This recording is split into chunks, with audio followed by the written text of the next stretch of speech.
Just a few miles south of those elephant seals, you'll take a little bit of a turn off Highway 1 and end up here in tiny downtown San Simeon. I mean, this is it. It's been here since the Civil War, and the amazing thing is, it hasn't changed much. And yet tiny San Simeon was the epicenter of a worldwide empire, one that began as a modest family business, and one that still exists today on the family ranch. We're gonna move these steers up around.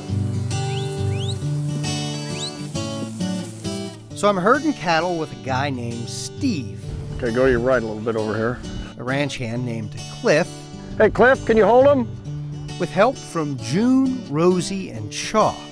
Fortunately, the dogs make our life quite a bit easier. Everyone's on a first-name basis, even the cows. Come on, Ferdinand, get up there. On Steve's scenic family ranch. It's tough to get tired of that view. It runs for miles along the central California coastline.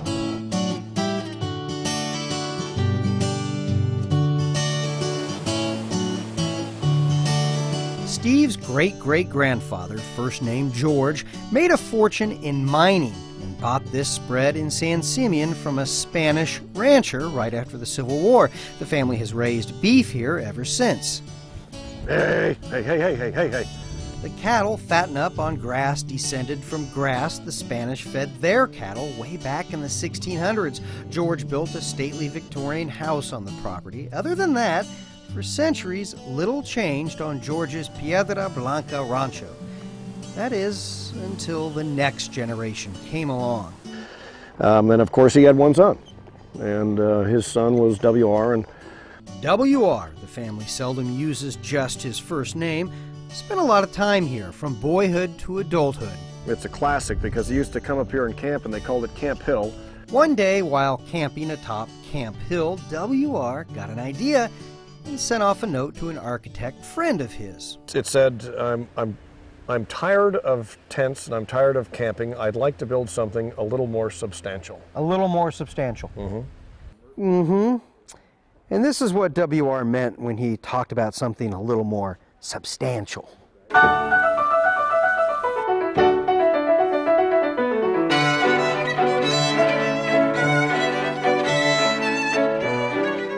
Well, that's the castle, the big house.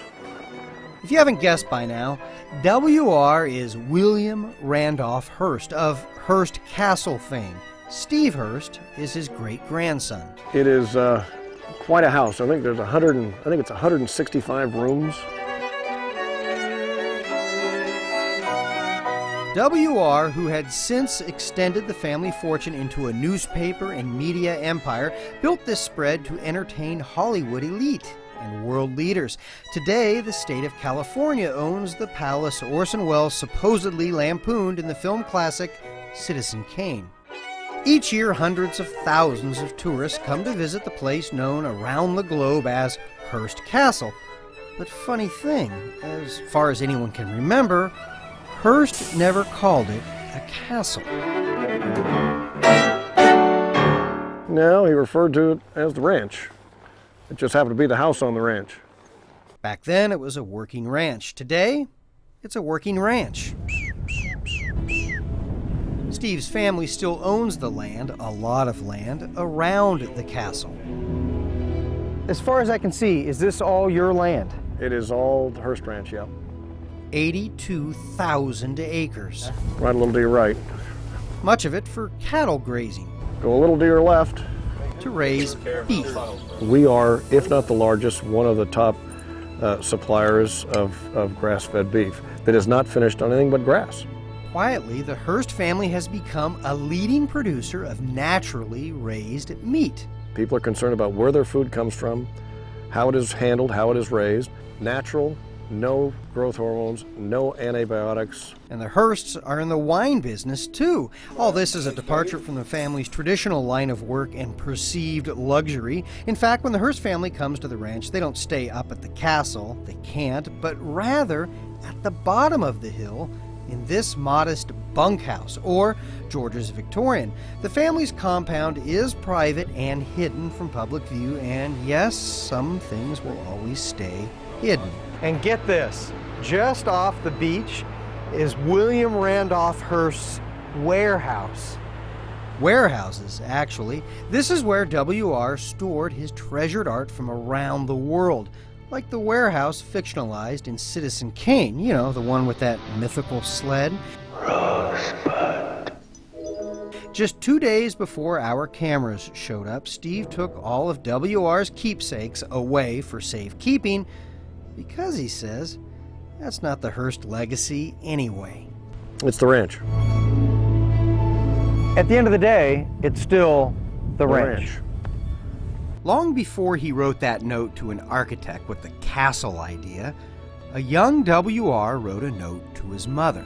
And he said, Mother, I love the ranch so much. If I had a month to spend anywhere in the world, I would spend it right here. Do you feel that way? Yes. There's no question about it. Now, do you have to be Dave Stoelk and have famous friends like Steve Hearst in order to sample Hearst beef? The answer is no. You can come down to San Simeon at the historic Sebastian store. I mean, look at this place from the outside. It was built in 1852. It is the oldest building and continuous operation on the north coast of San Luis Obispo County.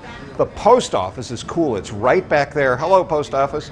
And then you can come out and sample some of Hearst's best, not only the tri-tip, but also, Lindsay, would you mind? I mean, they've got this whole winery wine tasting room set up. And so the Hearsts not only have the beef, they've got the wine, thank you so much, and oh, it's a great way to spend the day. And we're going to continue spending ours as Eye on the Base tour of Big Sur South continues after a break.